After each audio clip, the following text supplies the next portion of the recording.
Hey guys, welcome back to my channel. Today's topic that I want to get into is called the empaths that need to set boundaries. Basically, I'm going to try something different than my previous video, which I was speaking from a script. I kind of want my videos to flow and I want it to be a bit more organic. So I'm just going to be speaking casually and speaking from my experience as an empath.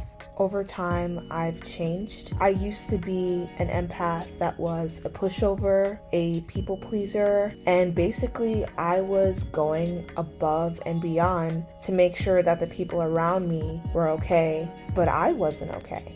And I kind of gave off this energy that I can be used and abused and mistreated, which shouldn't have happened, but again, I allowed it to happen. One thing I noticed is that people take advantage of that.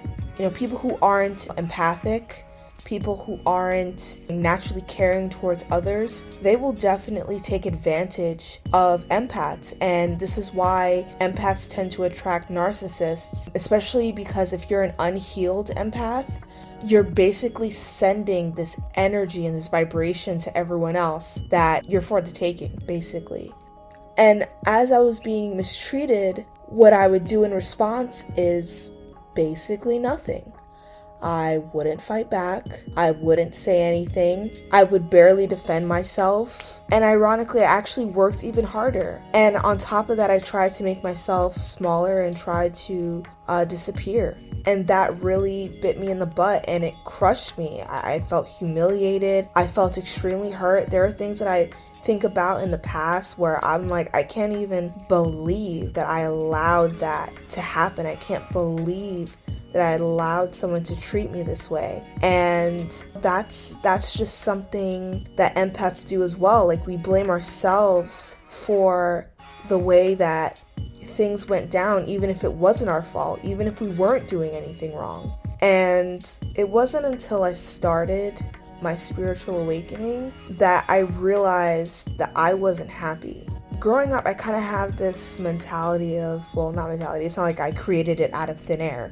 You know, I was raised on this mentality of you have to work twice as hard to get half as much, because I am a Black person living in America and life obviously is not easy. So there's this saying in the Black community, you know, as a Black person, you have to work twice as hard to get half as much.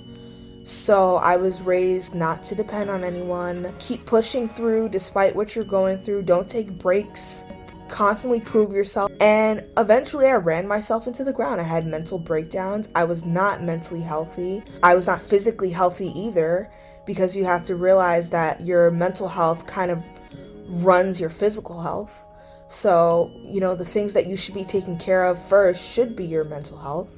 It got to the point where I didn't even know what made me happy, because all I've been taught was work, work, work. And it wasn't until I had my spiritual awakening that I realized I genuinely wasn't happy. So once that light bulb, you know, kind of lit up in my head, that is when I decided that I was going to set boundaries. Because it was like everyone was living their life.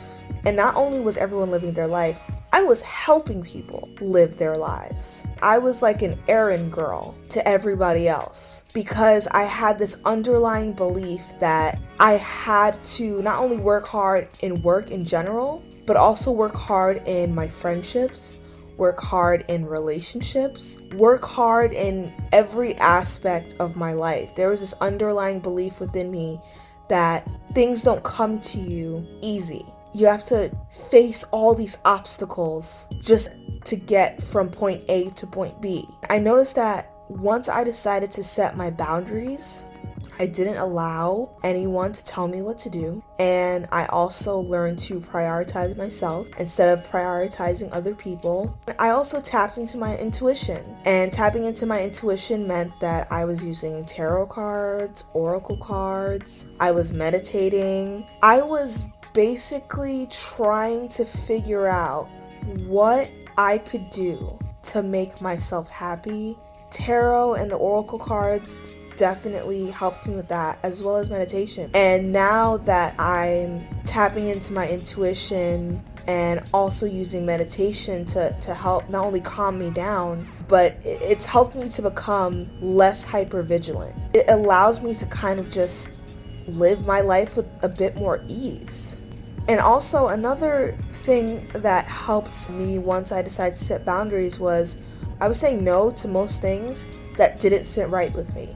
So if I didn't want to do something, I wasn't going to do it.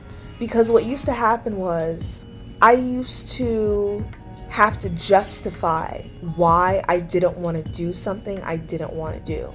But now I'm learning that I don't need a reason to do something I don't want to do.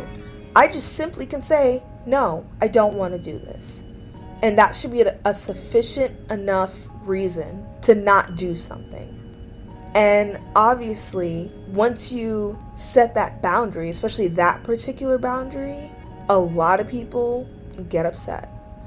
They notice that your energy's changing. They notice that you as a person is changing. They notice that you're not the pushover anymore, that you're not the people pleaser, that you're not the errand girl or the errand boy, and you get pushback because of this. Just know, if you're getting pushback on setting boundaries and finally living your life, you're doing something right. And don't allow them to bring you back to that unhealed version of you, that people pleaser version of you, because they will try it. And you have to stay firm when it comes to your boundaries. You cannot waver and you cannot compromise, because if you really think about it, you are compromising this entire time. You are compromising your time, you are compromising your energy, you are compromising your health, you are compromising everything for the sake of everyone else. And while I'm sure that you are doing it in a selfless way without expecting anything in return, you are also doing it because you were taught and conditioned to go above and beyond for others. Because maybe there was a point in your life where you weren't allowed to have boundaries. You weren't allowed to have privacy. You weren't allowed to take time out for yourself and have some form of self-preservation. But eventually, me personally, I got tired of it. Maybe that's what it needs to take for you to kind of get to a more balanced and happier version of you. As time progressed, I noticed that my energy completely changed. I literally felt like a shift happened in my reality. I noticed that people were treating me with more respect. I noticed that people were treating me nicely for once. My subliminal thoughts were, everyone hates me. I have to do this or else people aren't gonna like me. And when you start thinking that way, eventually that becomes your reality. But once you realize, you know what, no, things come to me easily. I don't need to overexert myself in order to get the things that I want. Once you drop those negative thoughts and you start bringing in positive, more confident thoughts, your reality literally does change. So now I feel happier and I feel more self-assured. Although I'm not completely there yet in terms of figuring out what I like, I can definitely tell you what I don't like. And I could definitely tell you what I'm not going to do anymore.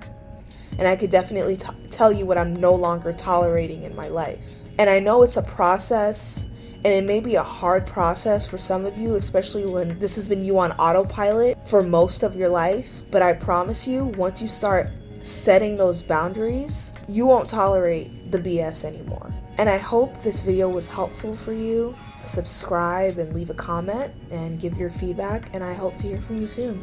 Thanks. Bye.